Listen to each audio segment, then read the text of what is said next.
There's nothing negative that can come out of doing the audit, right? Information's power. So, whether or not you choose to take advantage of the solution today or in the future, for all investors, it's just worth having in your pocket because you never know as situations change. Maybe you're forced to refinance a little sooner than you had expected. Hire the who, don't be the how. Hire people like DJ McClure at nationalfloodexperts.com to work with your insurance agents, professionals, to work with maybe talk about exactly what you do to get this to be lowered at the end of the day. What do you actually guys do? It starts with an audit process, right? So we are engineers. We look at hundreds of properties every month all over the country. It doesn't cost any property owner anything for us to review the property. And we start going down a series of different avenues to see which different scenarios of solutions might apply to that property. And so there's certain properties where the data supports the property being taken out of the flood zone. And when that's done, FEMA issues a letter of map amendment. And when you present that to your lender, it then removes the requirement. So in situations like that, if an investor doesn't want their flood policy, they then have the option to cancel it, right? This transfers to future buyers.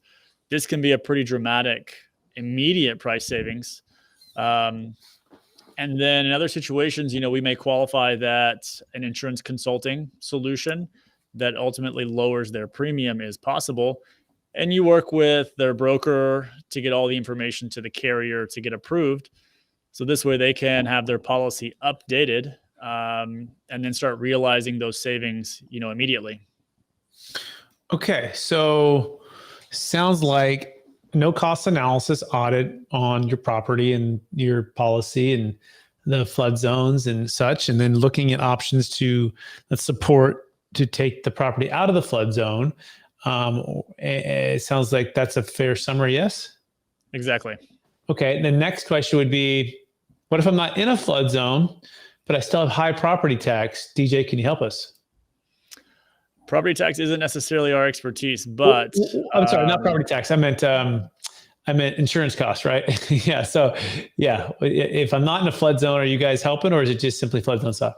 We are currently focused on flood zone properties, but under FEMA's new rating system, you are seeing policies in the lower risk flood zones that are still seeing pretty high premiums. And so, it is worth, in some instances, having, an engineering company look at those policies to see if additional data can be used to help lower that cost as well. But for the majority, most of our projects are properties in flood zones that have some type of lender requirement for the flood insurance. Okay, interesting. Yeah, so because bought a new property in Florida, living here, and not a flood zone, about 15 minutes from the beach, which is definitely a flood zone, right?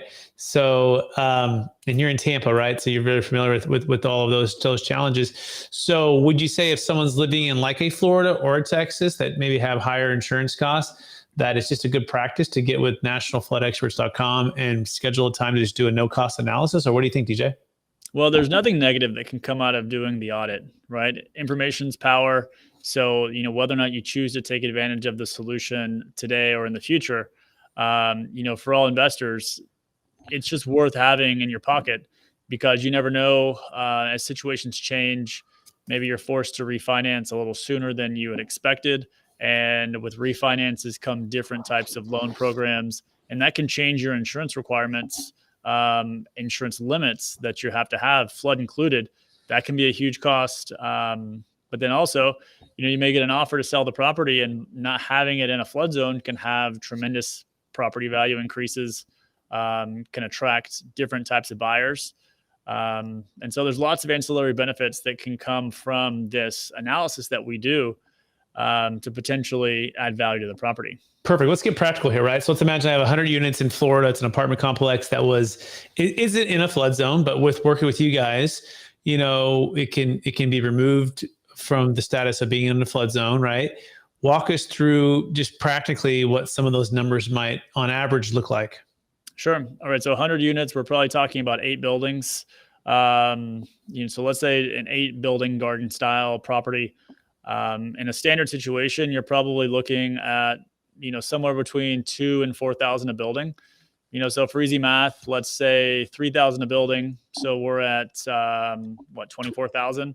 So, at those numbers, right, that can be quite a substantial hit to the property. Now we're pushing close to $500,000 in property value for some asset classes.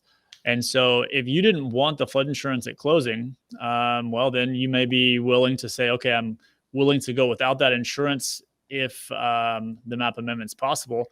So now you've got a 24,000 annual savings that you can instantly realize.